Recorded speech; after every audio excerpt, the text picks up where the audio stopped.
जी बिल्कुल, चेयरमैन तहरीक इंसाफ को Islamabad high court से फौरी रिलीफ नहीं मिल सका। उनको जो ट्रायल कोर्ट ने सज़ा दी थी, 3 साल कैद सज़ा दी थी, 5 साल नाअहली की गई थी और 1 लाख रुपए उनके ऊपर जुर्माना किया गया था। उसको चैलेंज किया गया था और ट्रायल कोर्ट का फैसला कलअदम करार देने की दरख्वास्त की गई थी। तमाम बड़े वकला जो तहरीक इंसाफ के, वो आज अदालत के सामने पेश हुए थे। 2 रुकनी बेंच ने समाअत की है। चीफ जस्टिस आमिर फारूक और जस्टिस तारिक महमूद जहांगीरी के में ये समाअत हुई है, जिसमें ये दरख्वास्त की गई थी कि इमरान खान की सज़ा को फौरी तौर पर मुअत्तल किया जाए और जब तक चूँकि हक़ दिफा का जो गवाहान पेश करने का अभी मामला हाई कोर्ट में ही पेंडिंग है, तो तब तक इमरान खान को फौरी रिलीफ दे दिया जाए जब तक इसका फैसला नहीं होता। दूसरा, ये भी एक दरख्वास्त की गई थी कि उनको जो सज़ा सुनाई गई उसको कलअदम करार देकर इमरान खान को फौरी रिहा किया जाए। तो अदालत की तरफ से कहा गया कि ऐसा मुमकिन नहीं है, पहली हेयरिंग में हमने नोटिस कर दिए हैं, हम उनको सुन के डिटेल इस केस के ऊपर फैसला करेंगे। और एक दरख्वास्त की गई थी तहरीक इंसाफ की तरफ से कि इसको कल के लिए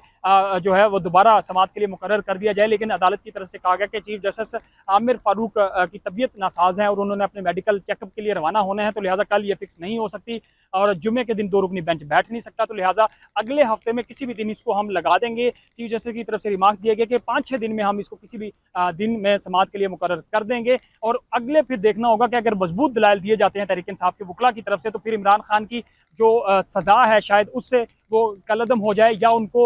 उनकी ज़मानत मिल जाए, लेकिन अभी तक ऐसा अदालत की तरफ से कोई इशारा नहीं दिया गया। लतीफ़ खोसा जो है सीनियर कानूनदान, उन्होंने दलाइल दिए। सबसे पहले उन्होंने कहा कि जिस तरह अदालत ने 12 बजे फैसला महफूज किया और 12:30 बजे में 30 सफ़ात का फैसला लिख भी दिया और फैसला सुना भी दिया, तो हमारे वकला को सुने बगैर ये फैसला किया गया। ख्वाजा हारिस जो इमरान खान के वकील थे, उन्होंने भी दलाइल दिए और उन्होंने अपने ताख़ीर से पेश होने का मामला इस्लामाबाद हाई कोर्ट के सामने रखा, ट्रांसक्रिप्ट दिखाई और तस्वीर कुछ अदालत को दिखाई और ये भी दिखाया कि उनका जो मामन जो उनका सेक्रेटरी था उसको भी अगवा कर लिया गया था सुप्रीम कोर्ट के अहाता से। तो ये कहा गया कि इस वजह से ख्वाजा हारिस ताख़ीर का शिकार हुए हैं। तो